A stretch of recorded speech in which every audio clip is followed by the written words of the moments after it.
So here's a swarm that just came out of one of my hives. And it is really swarming. They're going to coalesce someplace close. But right now they're just deciding where to go.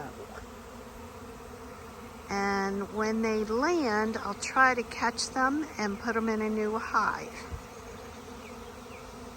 But you can hear the noise, they're loud, but they're very calm. They are intent on finding a new home. And it'll be interesting to see where they end up.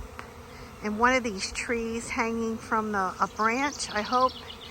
And then I can pull them off and put them in a new hive.